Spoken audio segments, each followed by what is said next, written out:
असफलता से सीखकर आगे बढ़ना कहानी शुरू होती है एक छोटे से गांव के लड़के राजू से। राजू का सपना था कि वह एक दिन बड़ा बिजनेसमैन बने। उसकी आंखों में सपने थे और दिल में जुनून। लेकिन समस्या यह थी कि उसके पास न तो पैसे थे और न ही कोई अनुभव। उसने अपने गांव में छोटी सी चाय की दुकान खोलने का फैसला किया। शुरुआत में सब कुछ ठीक चल रहा था। लोग उसकी दुकान पर आते, उसकी चाय की तारीफ करते। लेकिन कुछ महीनों बाद उसके प्रतियोगी ने पास में एक और बड़ी चाय की दुकान खोल दी। उस दुकान पर हर तरह की सुविधाएं थीं, कुर्सियां, छत और यहाँ तक कि मुफ्त वाईफाई। धीरे धीरे राजू के ग्राहक कम होने लगे, उसकी कमाई घटने लगी और आखिरकार उसे अपनी दुकान बंद करनी पड़ी। राजू को ऐसा लगा जैसे उसका सपना टूट गया हो। वह निराश हो गया, खुद को कोसने लगा। उसने सोचा कि शायद वह व्यापार के लिए बना ही नहीं है। लेकिन उसकी माँ ने उसे समझाया, बेटा, असफलता अंत नहीं है, यह तो शुरुआत है। हर असफलता तुम्हें कुछ सिखाने के लिए आती है। सवाल यह है कि तुम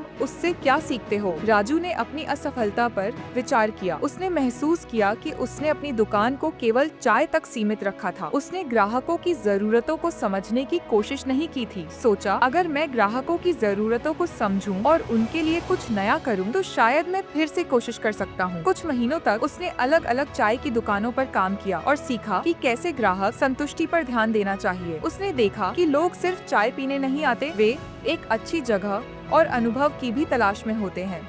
इसके बाद राजू ने दोबारा अपने गांव में दुकान खोली, लेकिन इस बार वह बेहतर तैयारी के साथ आया। उसने अपनी दुकान को सजाया, विभिन्न स्वादों की चाय पेश की और बच्चों के लिए एक छोटा सा खेल का कोना बनाया। उसने ग्राहकों की हर छोटी छोटी जरूरत का ध्यान रखा। धीरे धीरे उसकी दुकान चलने लगी, लोग उसकी तारीफ करने लगे। उसकी मेहनत रंग लाई और उसकी दुकान पूरे गाँव में मशहूर हो गयी। कहानी का संदेश।